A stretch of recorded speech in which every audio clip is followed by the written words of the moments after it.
It was 2016. Tomorrow, exactly 6 years since I have started YouTube.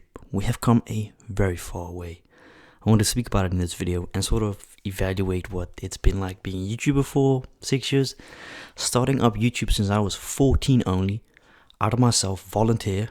I think many kids grow up watching YouTubers or people in general and sort of idolizing them. My idols used to be PewDiePie, the only guy actually I used to watch back then. But I thought eventually one day, you know what, I was in 7th grade in elementary and I thought, I want to start YouTube, just kind of out of the blue.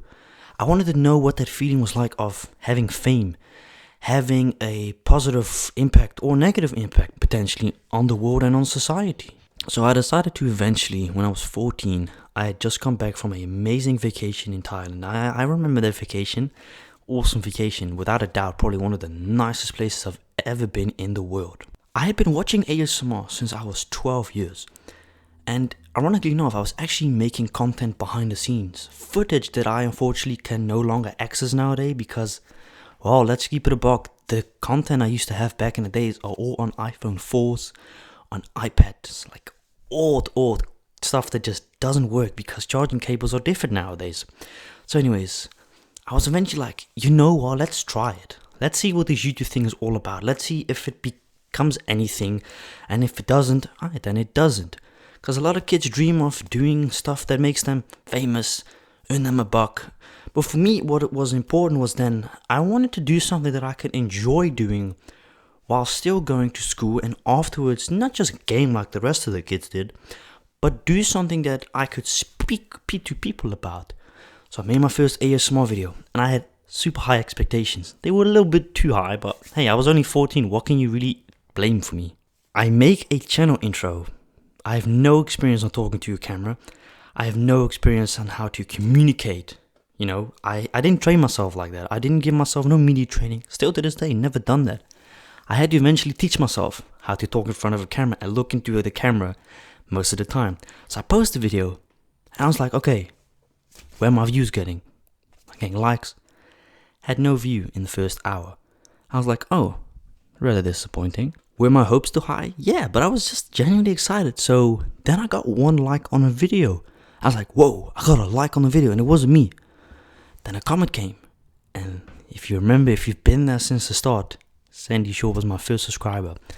Sad part about Sandy Shore actually, at least I spoke to someone, I don't know if it's an actual real thing, but a relative of hers, or him, actually told me a few years ago she had passed away. And if you search Sandy Shore up, you can still find the profile picture with a Asian teen person looking on a profile picture with flowers in the background. That channel hasn't commented in years, and it could even be a genuine real thing that she's no longer alive, which is possibly a case that could be true. And from that moment, she supported me since the beginning. I went from 1 subscriber to eventually being able to afford a $40 microphone. I had to record all my content on an iPhone 4 and it was slow. The quality was low. 480. Eventually I got a iPad and I had to lend money, simple as that. Don't worry, I paid that all back by my parents by now, obviously. Went from 480 to a bit of a bigger screen, better audio. The videos were very amateuristic, but I think what people liked so much about my videos those times when I was 15, 16 is the fact that it was simple, but it was so effective and so relaxing and pure because everyone was doing these edits and editing videos. I was one of the only creators that was really making it basic but nice at the same time. And this is not me dissing other creators saying, oh man, they're over the top with the edits. No, totally not. See, back then ASMR wasn't as big as it is now. And this is a fact. If you don't believe me, you can search it up. Jojo ASMR and I, aka Lovely ASMRs, we were the first teenagers to introduce ASMR. Meaning he was the first teen, but I was the first actual kid. I was only 14. He was 16 when he started ASMR. I think he's 21 right now, so he's my age. He's an OG just like me basically. Eventually, I upgraded and used my mom's laptop. That was what I had to record on basically. I had bought this microphone and you can imagine, bro, first payment is $120. You don't think about it as a kid as an investment. I thought, no, my money's gone, but never would I have thought that investment would be brilliant till this day. And my content obviously used to be phenomenal. I didn't think about it like that back then because I used to get back from school and I just used to record what I felt like.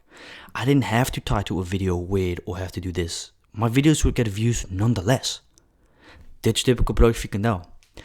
Eating crunchy lettuce. Those were one of the first few videos that got me on the map internationally, but also in the Netherlands. And yes, for you wondering, I have been recognized a few times. Kinda creepy, in a way of somebody knows what city you live, let's just hope they don't stalk you to your home. Yeah, I've been recognized 3 or 4 times, and none of the 4 times that they asked me for autograph or picture. Please, if you do see me one in Zeeland, please ask me for a picture. I would like to be on a picture. Thank you. And no, I don't charge money for that, by the way. I do that completely for free. I think it's awesome when people recognize me.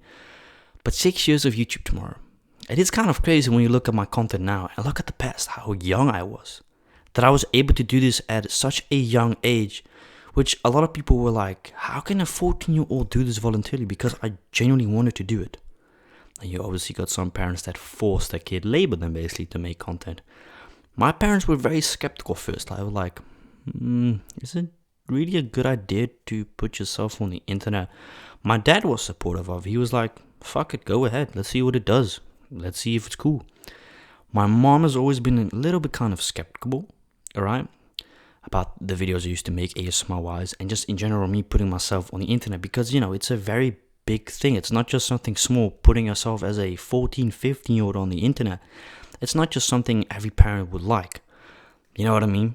That's why I also don't really put my sister on the internet. Only if you join my private Snapchat, because once in a while I have cool moments with her, but it's a form of protecting her as well, if you get what I mean. I don't know what else to say. I'm just very grateful and glad to be able to be on this platform for so long.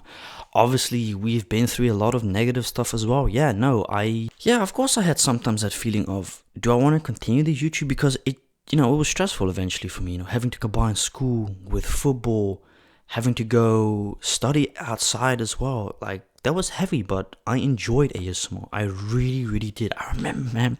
I remember to this day. It was like 15 or 16. I had this microphone. And I didn't edit. I think that's what people loved the most about my videos back then. It was simple, but it was performed and executed really nice. The sounds were good.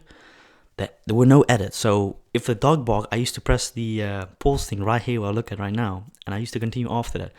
The worst video I ever made, or the most stressful one, was the 3-hour ASMR. It got a lot of views, which was nice. But it was fucking stressful because I was using my mom's laptop and it would crash sometimes during recording, unfortunately.